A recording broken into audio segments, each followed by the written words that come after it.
প্রবল বৃষ্টিতে ভেঙে পড়ল দুধিয়া সেতু, বন্ধ শিলিগুড়ি মিরিক সড়ক, আশঙ্কা ব্যাপক ক্ষয়ক্ষতি। টানা প্রবল বৃষ্টিতে বিপর্যস্ত দার্জিলিং জেলার বিস্তীর্ণ পাহাড়ি অঞ্চল। ভোর রাতে বৃষ্টির তীব্রতা এতটাই বেড়ে যায় যে পানিঘাটার কাছে দুধিয়া সেতুতে সম্পূর্ণভাবে ভেঙে পড়ে। এর ফলে শিলিগুড়ি মিরিক সংযোগকারী অন্যতম গুরুত্বপূর্ণ এই রাজ্য সড়কটি পুরোপুরি বন্ধ হয়ে যায়। স্থানীয় সূত্রে জানা গিয়েছে, ভোর প্রায় 3টের দিকে প্রবল জলের চাপে সেতুর মাঝের অংশ ভেঙে পড়ে নদীতে তলিয়ে যায়। এরপর থেকেই দুই দিকের যান চলাচল সম্পূর্ণভাবে বন্ধ রয়েছে।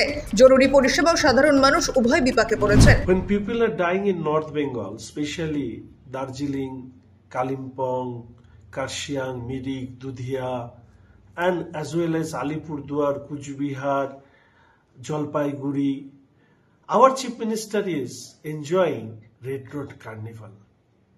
This is the way she look at North Bengal. In very recent past, when Kolkata observed heavy rainfall and people died there, our Chief Minister and her administration shut down the state of Bengal. And now, when it comes regarding the North Bengal, there is no such action taken. North Bengal was never in the priority list of our state government. প্রবল বর্ষণের জেরে পাহাড়ের বিভিন্ন এলাকায় ভূমিধস ও রাস্তা ধসের ঘটনাও ঘটেছে। বিশেষ করে মিরিক, বস্তি, নিচগাঁও ও আশেপাশের এলাকাগুলিতে বড় ক্ষয়ক্ষতির খবর মিলেছে। স্থানীয়দের দাবি, কয়েকটি বাড়ি ভেঙে পড়েছে এবং প্রাণহানির আশঙ্কা উড়িয়ে দেওয়া যাচ্ছে না। ঘটনার খবর পেয়ে প্রশাসনের পক্ষ থেকে দ্রুত উদ্ধার কাজ শুরু হয়েছে। দার্জিলিং জেলা প্রশাসন এবং পিডব্লিউডির দপ্তর ইতিমধ্যেই ঘটনাস্থলে দল পাঠিয়েছে। একই সঙ্গে বিকল্প রাস্তায় যান চলাচল চালু করার চেষ্টা চলছে বলে প্রশাসনিক সূত্রে জানা গিয়েছে। अभी सिचुएशन धीरे धीरे सामान्य हो रहा है। मिरिक में मैं होके आया हूँ, वहाँ पे जो रेस्क्यू वर्क है हमारा चल रहा है।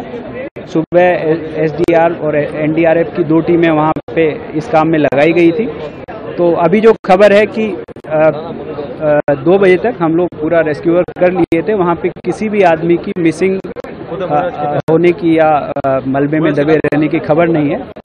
बाकी जो ट्रैफिक व्यवस्था मैंने बोल दिया है कि ऑलरेडी हम लोग कुछ रूट्स जो हैं दार्जिलिंग से सिलीगुड़ी आने के कुछ रास्ते खोल दिए गए हैं। मिरिक से जो रास्ता है मेन, चूँकि ये ब्रिज यहाँ पे डैमेज हो गया है तो मेन रास्ता हम लोग नहीं खोल पा रहे हैं, किंतु घूम होते हुए जो मिरिक में जो टूरिस्ट फंसे हुए हैं वहाँ से घूम होते हुए वाया पंखाबाड़ी रोड শিলিগুড়ি आ सकते हैं अथवा 3 धारिया वाले रास्ते से শিলিগুড়ি आ सकते हैं। অন্যদিকে আবহাওয়া দপ্তর জানিয়েছে, উত্তরবঙ্গে পাহাড়ি জেলাগুলিতে আগামী 24 ঘন্টা অতি ভারী বৃষ্টির সম্ভাবনা রয়েছে। ফলে পরিস্থিতি আরও জটিল হতে পারে বলে আশঙ্কা করা হচ্ছে। Bureau report, KTV Bangla.